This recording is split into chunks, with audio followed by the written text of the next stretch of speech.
Ce jour dédié pour la Refoua Shema, donc la guérison complète et rapide, la Parnassa, le gagne-pain et le Shalom pour Shmuel Avraham ben Yitzhak Partouche, Bezrat Hashem. Notre paracha, paracha de Korach, invraisemblable. Qui est Korach? Lévi, le fils de Yaakov, avec 4 enfants. Kehat, Itzhar, Chevron et Uziel. Du premier fils, Amram, sortent 3 personnes illustres, Moshe, Aaron et Myriam. Le deuxième, c'est Itzhar. De lui sort, il est aussi illustre, mais hélas dans le mal, Korach. Maintenant, Korach, ce n'est pas un petit, c'est un très grand. Au niveau familial, il vient juste après Moshe et Aaron et Myriam. Il avait roi HaKodesh, il voyait le futur. Il a vu que de lui sortirait un des plus grands prophètes de tous les temps, Shmuel Hanavi. Sortirait 24 gardes de Lévi.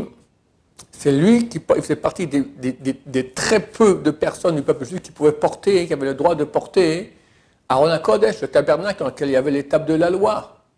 Donc c'est un type de qualité énorme. Et il fait une révolte contre Moshe Rabbeinu. Il va les convaincre. Beaucoup d'autres doivent se joindre à cela pour finir. La terre s'ouvre et l'avale, lui et tous les gens et tout ce qu'il a, même les nourrissons. Même les nourrissons ont été avalés par la terre. Le grand péché de Machloket, de faire une dispute. Comme Rambam dit, même les nourrissons, ils sont punis par cela. C'est terrible. Qu'est-ce qui lui est arrivé? Il est arrivé à un point où même il est devenu kofer. Il ne croyait plus en Dieu. Il a dit à Moshe Rabbeinu, ainsi on dit tous les gens qui étaient avec lui, tu as inventé la Torah. On était nous au Mont Sinaï, on a entendu Dieu parler. Ils disent, tu n'es pas mieux que nous. Mais qu'est-ce qu'ils ont entendu? Au Mont Sinaï, le peuple d'Israël n'a entendu que 2 paroles des 10 paroles. Le reste, c'est Moshe Rabbeinu qui a entendu. Donc j'ai dit, tout le reste, c'est toi qui as inventé. Il n'y a que les 2 premières paroles. Et il ne croit plus en Moshe Rabbeinu. Je ne comprends pas. Tu as vu que Moshe Rabbeinu, ce qu'il a fait, la sortie d'Égypte, engloutir les Égyptiens, la manne, ce n'est pas n'importe quoi, le don de la Torah. Qu'est-ce qui lui est arrivé? Comment un homme si grand et de potentiel si grand, qui a roi HaKodesh, il voit ce que le commun des mortels ne voit pas, et de lui sort vraiment une descendance illustre. Comment il va faire ça? Il devient kofer, il ne croit plus en la Torah, il ne croit plus en Moshe Rabbeinu. Il va faire tomber avec lui des centaines de juifs. Alors, il est vrai qu'il est écrit que Kol hagadol mechavero yisro hagadol himeno. Tout celui qui est plus grand que son prochain, son Yetzer hara est plus grand aussi. Donc, étant donné qu'il était grand, il avait un grand Yetzer hara. Mais quand même, il y a des limites à tout. En fait, elle avait un problème enfantin que chaque être humain, hélas, a aussi, la jalousie. Si je raconte une histoire que j'ai fait, une expérience que j'ai fait chez moi à la maison, c'était il y a 20 ans au moins. J'avais ma petite fille, qui avait peut-être 3 ans, je crois. Et il y avait une autre au-dessus d'elle qui avait peut-être 4 ans. Et je lui dis, écoute, j'ai une proposition à te faire, tu me dis qu'est-ce que tu préfères des 2 propositions. Ou bien, je te donne un bonbon et 2 bonbons à ta sœur aînée, ou 0, ni à toi ni à elle. Je n'ai même pas fini de dire, elle dit rien. Elle préfère ne pas avoir de bonbons. Il faut comprendre, un bonbon pour un enfant, c'est $1 million. D'accord, tu peux les voir se rouler par terre des heures parce qu'ils veulent un petit morceau de sucré rouge sur la langue. Elle dit non au bonbon parce que la souffrance qu'elle n'aura pas mangé un bonbon sera beaucoup moindre que celle, comment ça se fait que ma sœur en a 2 et moi j'en ai 1. Aïe, aïe, aïe, aïe, aïe, pourquoi lui et pas moi? Pourquoi lui et pas moi? Et combien de gens souffrent de ça? Toute leur vie, ils sont jaloux, ils souffrent, ils ont tout ce qu'ils ont, c'est marqué Rekev Asamot Kin'a. Les os dans la tombe pourrissent à celui qui a la jalousie. Alors ça, c'est déjà après la mort, mais même durant la vie. Quand on dit les os, ça vient du mot etsem en hébreu, signifie c'est aussi l'être.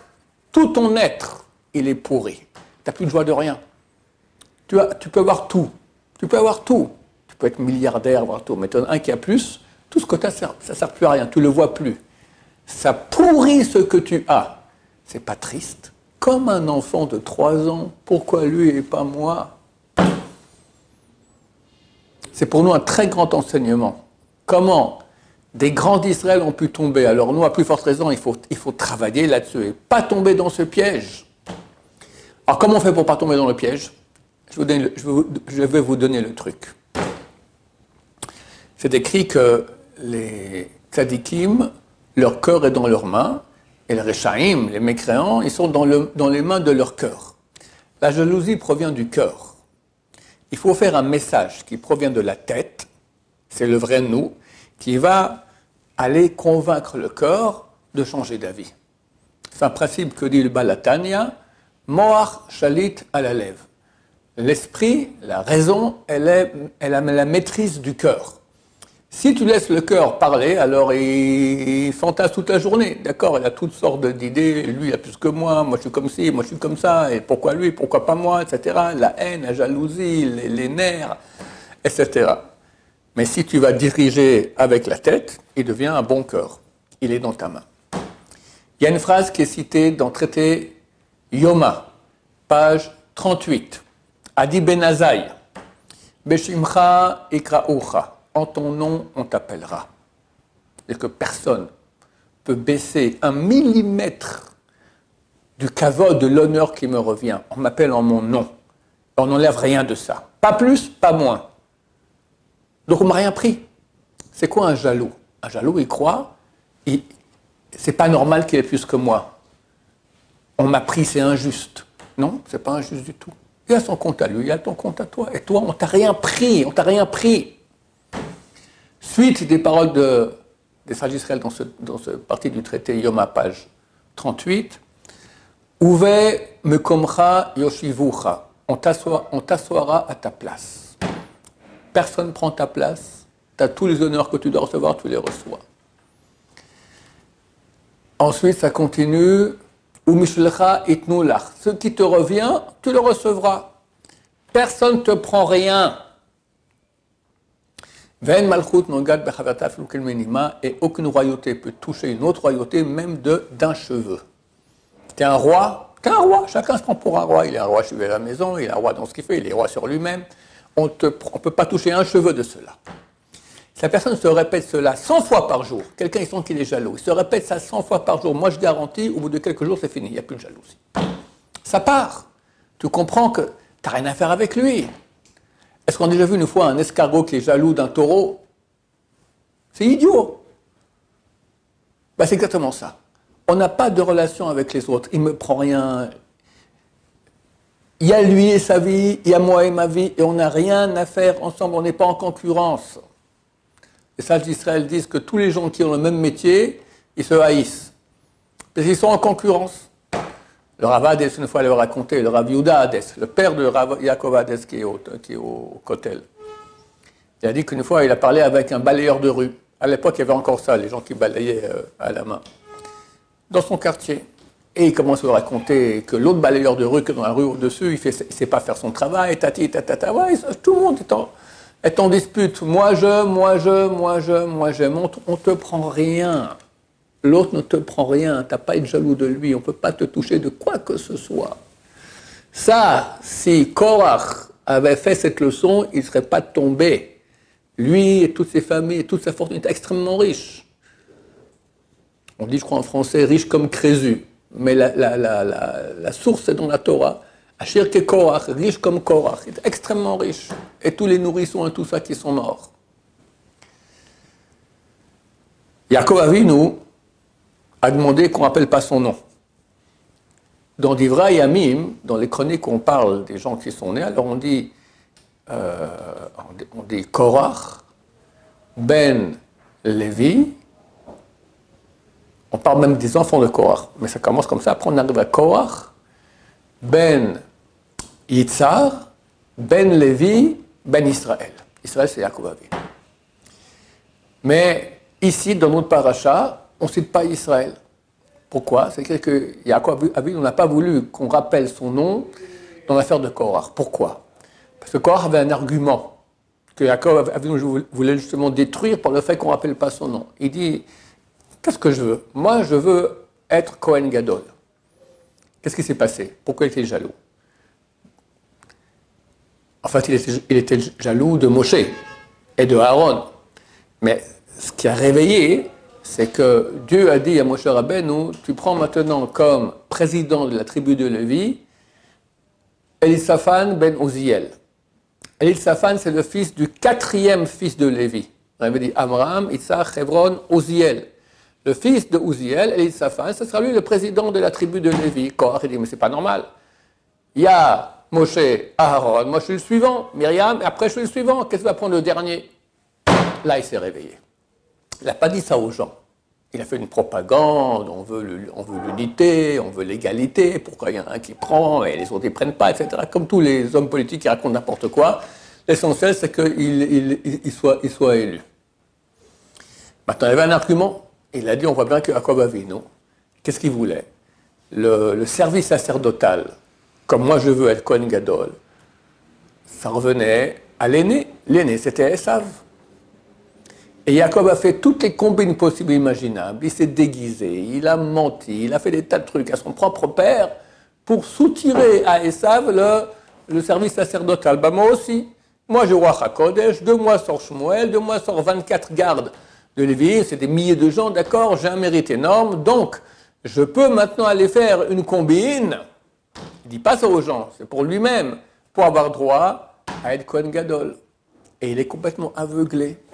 Il y avait avec lui un juif qui s'appelle On Ben Pellet. Il est cité au début de la paracha qu'il était avec lui. Et c'est marqué que sa femme l'a sauvé. On parle de la sagesse des femmes. Comment elle l'a sauvé? Il lui a dit, pourquoi tu vas là-bas? Pourquoi je vais là-bas? C'est pas normal, il faut changer ci, il faut changer ça, tatati, tatata, toutes sortes de slogans qu'il a appris de Korach. Sa femme lui dit, non mais en fin de compte, qu'est-ce que tu gagnes toi? Aujourd'hui tu es numéro 2 par rapport à Moshe Aaron. Après, tu seras numéro 2 par rapport à Korach. Tu ne gagnes rien. Sors de cette histoire-là. Et il a convaincu. Le Rav Chaim Shmulevitch, c'est le grand Rosh Yeshiva de Mir, il a dit, arriver. Pourquoi Hassal dit que sa femme était intelligente? Parce qu'arriver, quand on est dans la dispute, on devient aveugle. On croit qu'on a raison à tout prix, alors qu'on peut avoir complètement tort. Arriver à faire un raisonnement simple, comme elle l'a fait, tu ne gagnes rien, c'est un grand courage. Il a accepté. Il a dit, ok, qu'est-ce que je fais? Il dit, je m'en occupe. Elle lui a dit, je m'en occupe. Elle l'a saoulé. Il a bu un bon vin comme ça, un bon Beaujolais 133. Complètement saoulé, il l'a mis au lit. Hop, il dort. Attends, ça ne suffisait pas. Pourquoi? Parce que lorsqu'il y a eu la grande manif, ils sont venus le chercher. Il aurait pris même sous, rien que pour l'amener, montrer qu'il est là. Alors elle s'est mise à juste après l'entrée de la tente, elle a dévoilé sa chevelure, elle a commencé à se coiffer. C'était des gens qui étaient quand même censés être des sadikim. Ils voient une femme qui n'est pas en pudeur, ils ne sont pas rentrés. Pourquoi elle a fait ça? Elle aurait pu faire que ça, que les cheveux.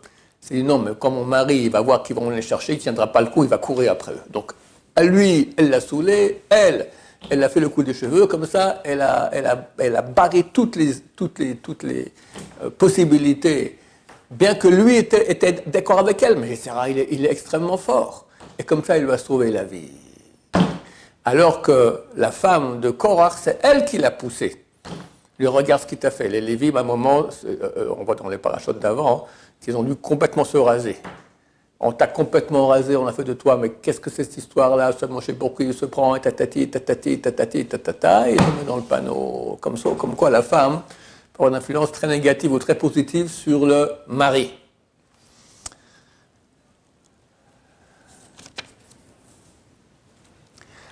En tout cas, nous, on doit apprendre que la jalousie, qui est hélas une chose qui est très répandue, c'est un poison. C'est un leurre. C'est complètement faux. C'est un film que les Sarah nous fait vivre, qui non seulement va amener beaucoup de mal sur nous, évidemment on parle la shonara, évidemment on fait aïnara, évidemment on a de la haine, toutes ces choses-là qui sont les choses les plus graves du judaïsme. Et en plus, ce qu'on a, nous, on ne le gagne pas. Tout pourri, tout pourri. Dans Olam Hazé, dans Olam Haba. C'est pas dommage. Comme je dis, on doit comprendre, j'ai rien à faire avec l'autre, l'autre il a sa vie, moi j'ai ma vie, on n'a rien à faire, je suis très content pour lui et je suis très content pour moi. Il ne me manque rien, Dieu m'envoie exactement ce dont j'ai besoin. En fait, c'est une question de foi en Dieu. Celui qui a foi en Dieu, il ne sera jamais jaloux. Que nous aide dans ce sens-là, jamais être jaloux, à enlever cette mauvaise mida. C'est marqué qu'il y a 3 choses qui sortent la personne du monde. Il s'agirait, on dit, ça sort de son propre monde. Hata'ava, l'envie, hakavod, les honneurs, ve'akina et la jalousie. Que Dieu nous aide à rentrer, rester dans notre monde et pas en sortir à cause de ces bêtises-là. Baruch Adonai, la Olam, Amen, Amen.